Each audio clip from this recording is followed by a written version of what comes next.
Hello, Steve White, Trickboy89 for Steve Arts 89. Well, I have been delving into the whole 765874 thing, coming from the OTOY videos, memory wall, regeneration, unification.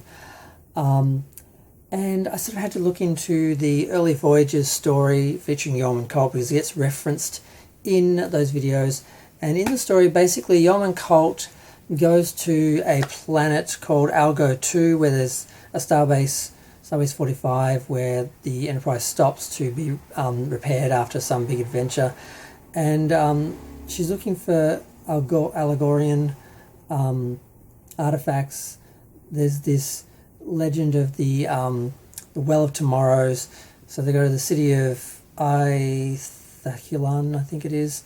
They find a keepsake, which they created these crystal orbs that apparently have a drop of the water from the Well of Tomorrows, and it allows people to see their future.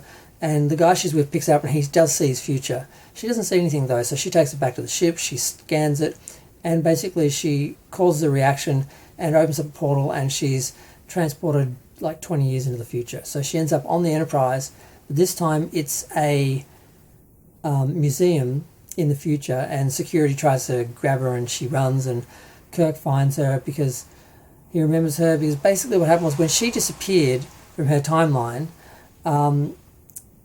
there was a space open and Kirk ended up being promoted to Yeoman under Pike, and him and Pike didn't get along to the point that he actually left Starfleet and he just went to work in the commercial sector. So that of course affected everything. Pike stayed in command of the Enterprise. All these things that happened in the movies didn't happen, and we got an alternate timeline. Now she, of course, because her temporal integrity is decaying, can only be there for like 4 days before she's going to die, kind of like Yor had that issue. And they have to find this Well of Tomorrows. They do find where it is. She goes there. It's basically a well of black liquid on the top of this giant stone sculpture, almost like a mountain.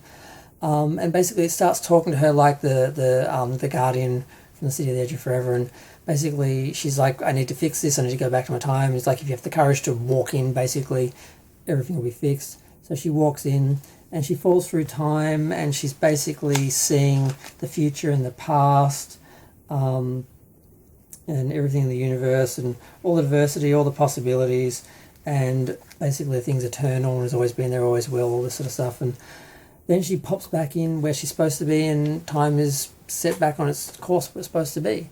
So I guess she keeps all that knowledge, and at some point Spock mind melds with her. So is that what happens? She saw alternate futures and he saw them through her. Did she go back to the well at different times to go into the future to do things? Would she have a couple of days each time to do this? Before her, temporal integrity would decay, or I don't know. Does this actually amount to anything? Does it lead to anything? Is there anything here other than superficial? Because the one image that caught in my mind was the image of Kirk on the bridge in some black shirt with a blue streak on it, and Savick and Spock, and they look like on the bridge from Star Trek 6. Now in this, that is Kirk's civilian uniform, and Savick is on the Enterprise, but it looks like the sort of Star Trek 4 Enterprise.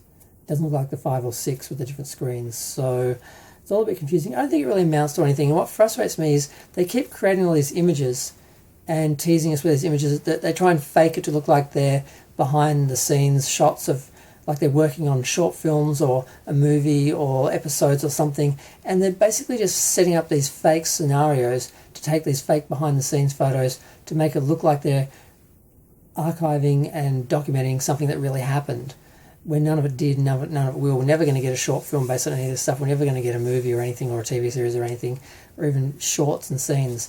It's just trying to validate and make this archive look important by doing more than just documenting what already exists, by pretending there's new scenarios that they're documenting. And it's just a waste of resources. They could be actually spending this money doing short films and scenes and alternative elements and that from the movies and the episodes and stuff. So I think it's a manipulation. It's a waste of time. It's a slap in the face to fans. I find it insulting. And I was hoping to find something here, but I don't think there's anything to find. They're just using these images just to promote this archive, and it's just fake. And I find it all frustrating. I just want to talk about that for a minute. I'm going to go. Feel free to share, like, comment, subscribe. Let me know what you think of how OTOY is manipulating fans by using these images of pretend behind the scenes for films and shorts that are never being made and never going to be made, that we're never going to see. And it's all just one big tease. Yeah, I'm not impressed.